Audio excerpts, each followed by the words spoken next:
My name is Christina. I am a 32 years old who is an office worker. My husband, David, is 30 years old who is also an office worker, and we got married 2 years ago. David seems a little unreliable, but he is a very kind and independent person who can handle household chores without problems. I am the breadwinner of the house and find it rewarding to work hard and make many accomplishments at work. My workplace is located in the city, and my work is performance-based pay. There's a chance of relocation, and I've never heard of anyone taking maternity or paternity leave. Since it is customary for female employees to leave the company when they get married or have children, I had no intention of getting married in the first place because I preferred working in the office than doing housework. Therefore, when David proposed to me to marry him, I told him, I love my job, and even though I'm still the section chief now, I still want to move up. I just can't picture myself getting married, starting a family, having children, and rejected his proposal once. However, David said and promised me that we will share the household chores and will not have any children. Since he said and made that promise, I gave in and I decided to marry my husband. We both work, and although we don't always share the household chores as promised, I think we're doing well together. My in-laws tell me to prioritize family over work and ask me when I am going to get pregnant and have children, but to do that, David defends me, so I don't have to worry about it. Life with my husband is comfortable for me, and I have come to think that married life is not that bad, but it is actually a good life. Then one day, I received a call from my immediate supervisor, the general manager, and was ordered to be transferred to a branch office. What do you think about it? The place of work is a local branch office, but I will make sure to have you transferred back to the head office after 2 years. At the new location, you will be assigned to the same position as you are now, as a section chief, and if you keep up your great performance, you will be promised of a promotion when you return. If everything goes well, you will be the first female general manager in our company. I don't think this is a bad offer for you.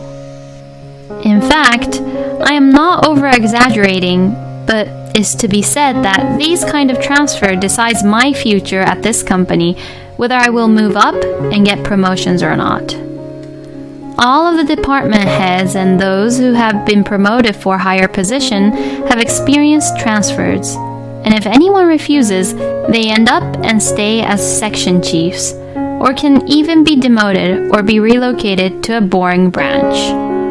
If this offer was made before I was married, I would have jumped at the chance without hesitation. However, since I am a married woman, I can't make this decision on my own at this once. Thank you for the offer. I personally would like to consider it positively. However, since I would like to discuss this transfer with my husband, may I come back to you after the discussion? Oh, that is right. You are married. You can choose whether you want to be transferred alone or with your family, so go ahead and talk it over. I will be expecting a positive answer. When I returned home from work, I told about the transfer to my husband. I am being offered for a transfer, and it seems like I might be going to the rural area.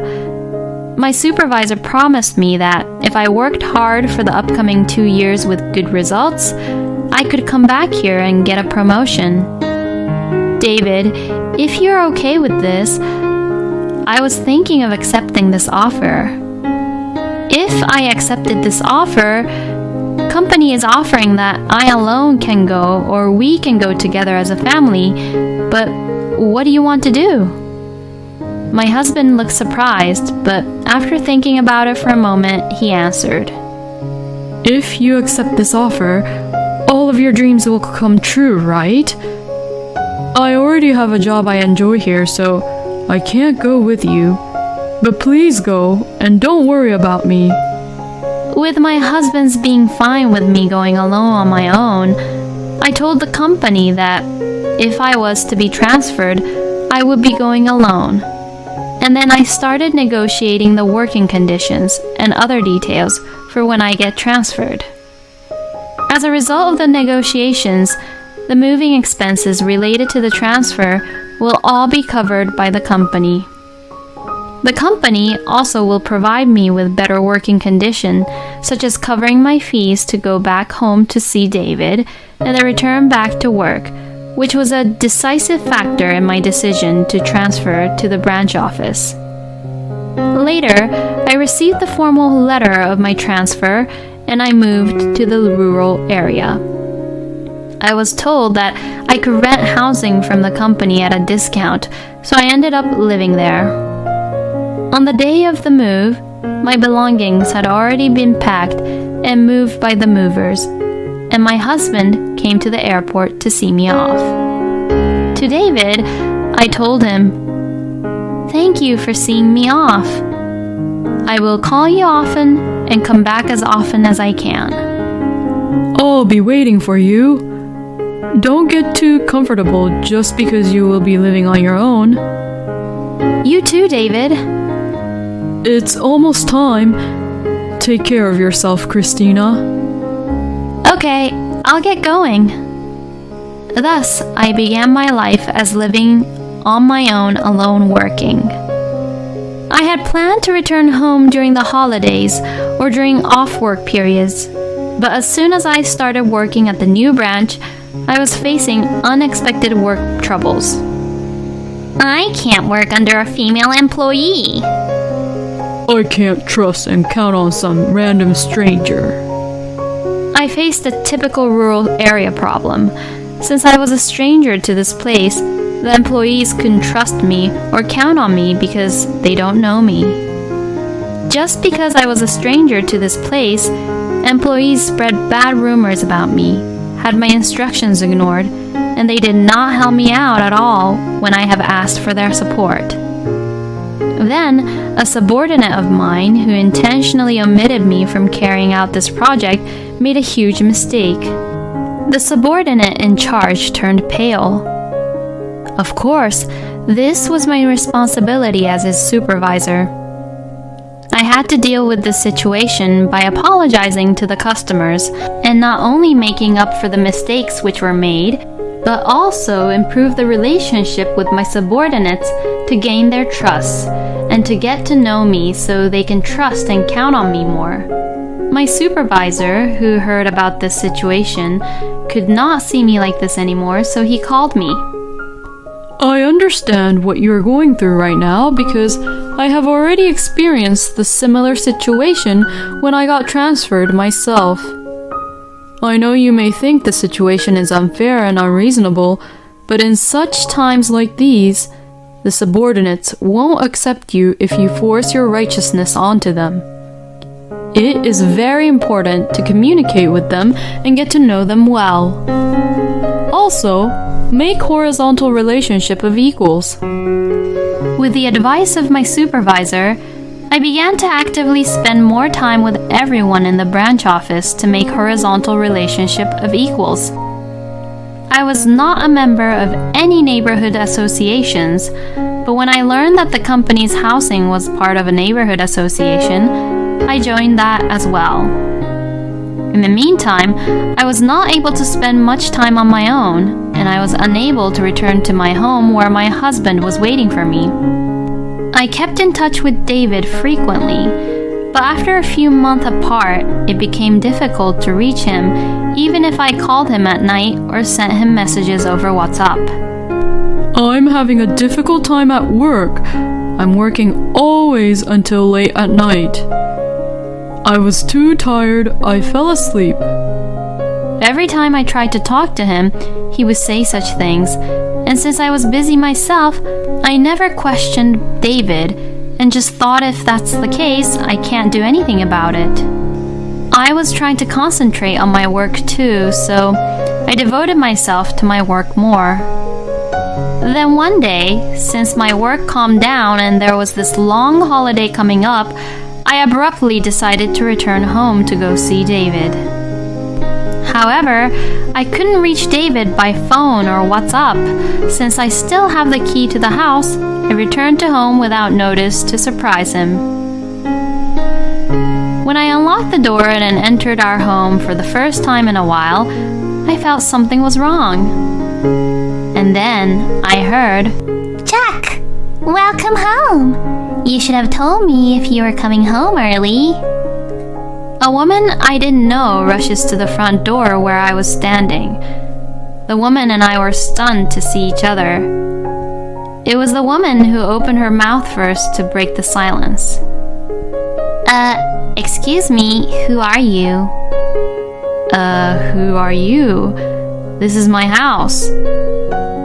"I think you got the wrong address. Can you check the address? I live in this house." We had an argument, so we both went outside to check the nameplate, but the nameplate hanging on the door was the one I had specially ordered, and it is custom made. Both the key and the door plate is mine. I'm sure this is my house, so I am coming in. "Hey, what are you saying? Stop barging in my house." Even though this woman was trying to stop me from entering, I still forcibly entered the house. Then, when I looked around inside of the house, everything has been changed, and I did not recognize the interior. Even my favorite curtain and couch were changed. In the living room, there was a photo of David and this woman at a theme park was put up on the wall, and in the kitchen, I see a pair of mug cups I have never seen before. In the bathroom, there is a toothbrush and makeup bag which definitely did not belong to me, and when I checked the bathtub, there were shampoos and conditioner which belongs to a woman that I never bought and used before. The bed sheets in the bedroom had been changed to the bed sheets I do not recognize, and the closet was full with women clothes, which I have never seen before. Actually, the closet didn't have any of my clothes, which I left behind. All of my belongings were put away in a small storage room, which indicate that my husband was cheating on me and was having an affair behind my back in our very own house. As I was in shock, I heard the front door open. Honey, I am home. I see shoes I don't recognize. Lindsay, did you invite your friend over? "Chuck, I'm glad you're back home early. Some random stranger just barged into our home and won't go home." When I saw the man who the woman was calling Chuck was my husband, David. When David notices me, he said, "What are you doing here?" surprisingly. "David, when did you change your name to Chuck? Can you explain to me what the hell this is all about?" I asked my husband. "What are you talking about? This is Chuck. Right, Chuck?" Well, you see..." David seems to not know what to say when the woman questioned him. "Lindsay, his real name is David. It is written on his driver's license. And I am his wife. I'm Christina." "You're lying because David told me he was divorced." David, please explain Lindsay and I everything so that we can comprehend the situation, okay? "Since you never returned from your new workplace to see me, Christina, I was getting very lonely. Since I was so lonely, I signed up for a social networking app where I met Lindsay." I see. Then the name Chuck is your screen name on the social networking app? Well, that's not true. I thought it would be bad if I was discovered on this social networking app by my coworker, so I kept my last name but used false first name to meet up with her. And then? Why did you lie about being divorced? In Lindsay's profile, she wrote, I went to all girls from junior high school to college. I've never been with anyone. I am looking for a serious relationship, hoping to marry soon. When I read her profile, I was touched by that. So, to be with Lindsay, I told her that I was a divorcee, hinted that I was only looking for a serious relationship, and started living together with her. What? Why would you do such a thing? Then, my husband reopened his mouth and began to justify his behavior. It's your fault for always working and never returning to our home to come and see me, Christina. It's a man's nature to want women, so what can I do? From the beginning of our marriage, since we both worked overtime, or sometimes had to go and work even on the weekends, we've never spent enough time with each other, and now we are living separately for work, and now I don't see the point of being married to you anymore. Actually, all I ever wanted was to be relaxed at warm house where my wife will warmly welcome me home when I return from work by preparing me bath and meal. This was a bolt from the blue for me, because I had always thought of David as a husband who understood me and my work. But that does not justify you cheating me and having an affair behind my back. What you have done is such a horrible thing. If you wanted to be in a relationship with other different women, why didn't you divorce me first and do it in the right way? Because I love you both, and I couldn't think of breaking up with both of you. Wouldn't you have thought that if I were to return, you could not hide any of this to me? I can't believe it that you tried to hide this from me. What? It's your fault for breaking your promises and never returned home.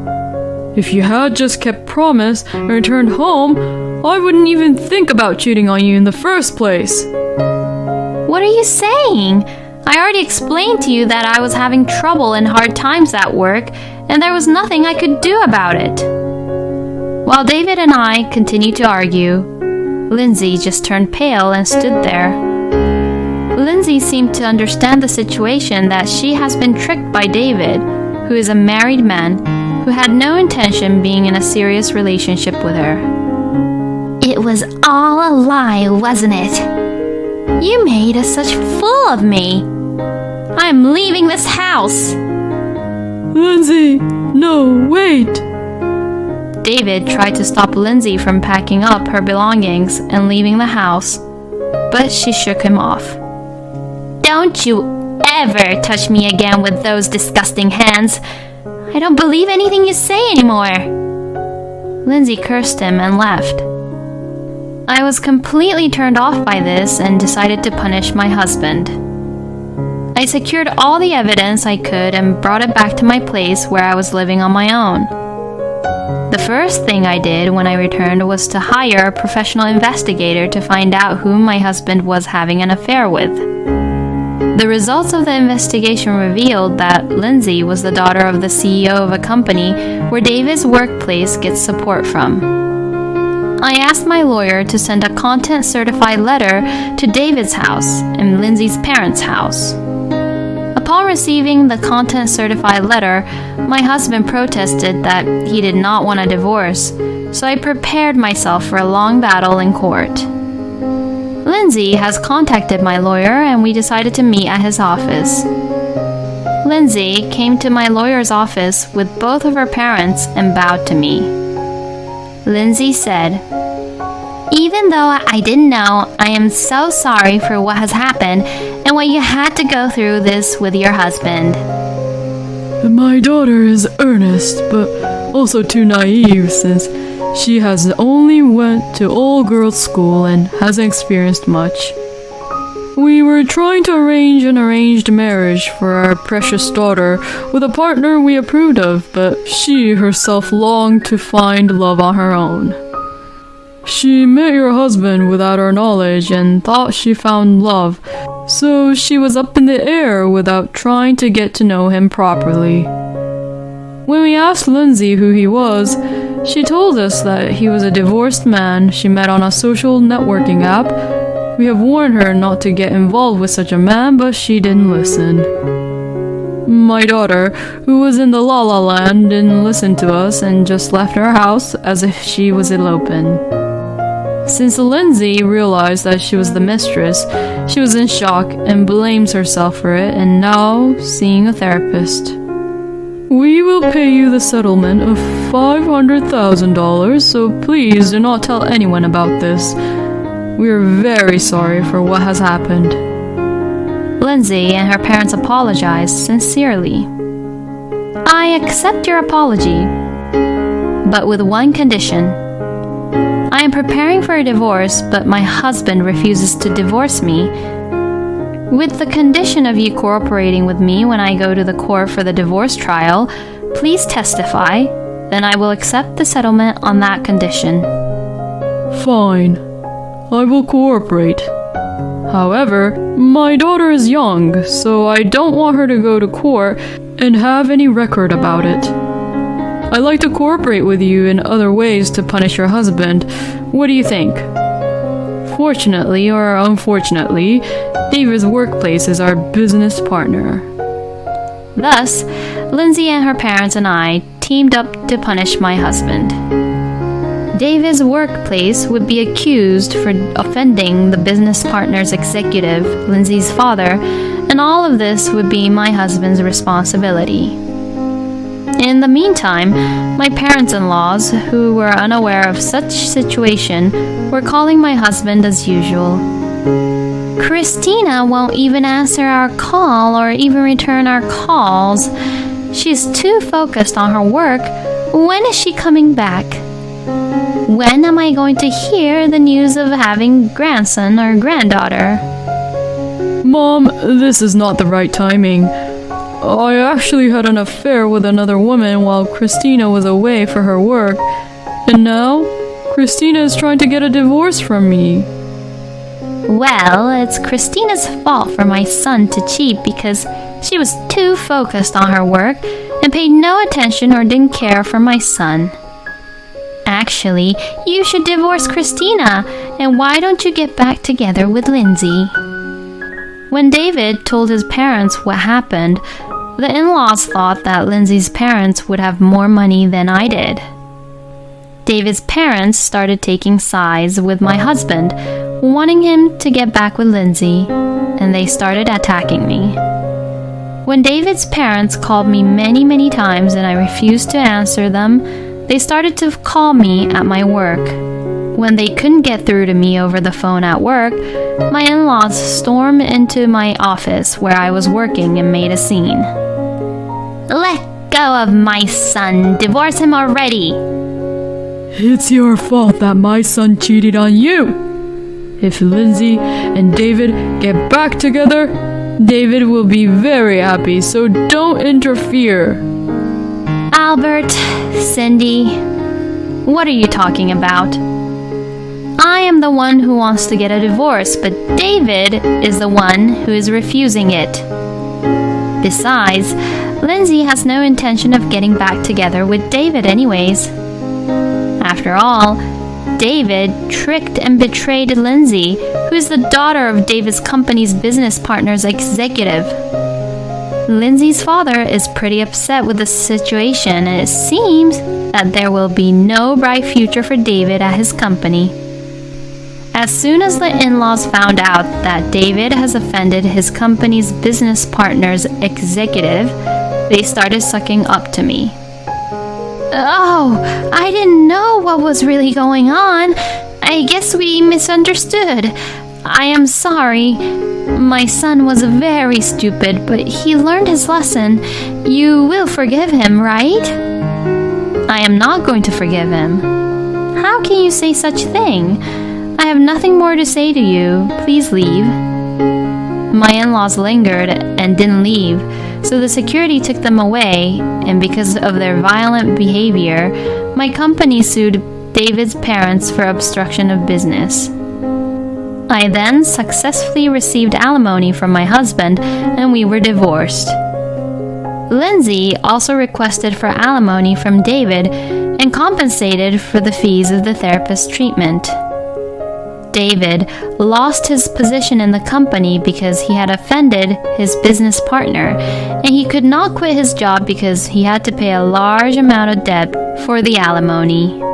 By the time all this was over, 2 years had passed since I was transferred. Having successfully completed my term at the branch office with high performance, I was transferred back to the head office. I worked harder than ever and got promoted to the position of general manager.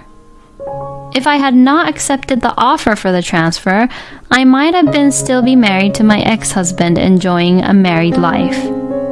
However, people like David would have had an affair sooner or later, and I think I would have had more conflicts with my ex-in-laws. I knew that I was meant to work rather than having a family, and right now, I am very satisfied with my life, and I am very happy about it.